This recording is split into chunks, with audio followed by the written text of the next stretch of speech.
It was a completely normal Saturday afternoon. I was riding my bike around my neighborhood with friends for hours. Once the sun began setting, me and my friends went our separate ways. As I was heading home, it began to get dark outside, and the scaredy cat in me began pedaling home as fast as possible. I kept going faster and faster until I completely lost control of my bike after hitting a rock in the middle of the street. My body went flying forward and my handlebars hit my abdomen. I felt my body hit the hot concrete hard and my helmet and head smacked against the curb. I lied there for what felt like minutes before I let out the loudest scream and cry for help. At this moment, I lost all consciousness and can barely remember the process of what happened next. I woke up lying in a small room with machines completely surrounding me. The first person I saw was my dad. He was sitting next to me with his face buried in his hands. I remembered saying his name and he looked up with a tear-drenched face.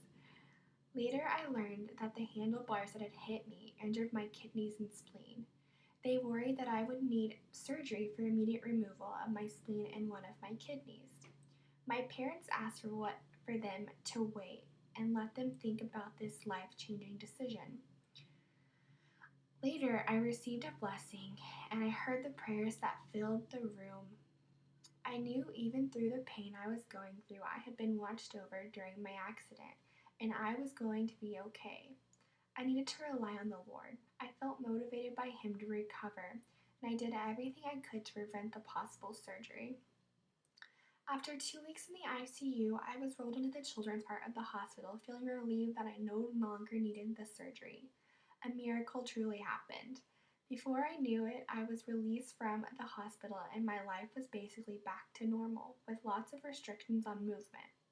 It was frustrating at times to not be able to do many things for such a long period of time, but my family and friends and the trust in the Lord had helped me prove to get through this and have a fast recovery. This event shaped most of my life from then on, and I often think of the moments of the accident. I learned valuable lessons through this struggle. To really trust in the Lord and remember He will be there to comfort you and create miracles. To know that you can grow through a painful experience. It will teach you who you can really rely on and give you the motivation to keep going. I hope my story will motivate you to grow through hard things when you put your trust in your Heavenly Father.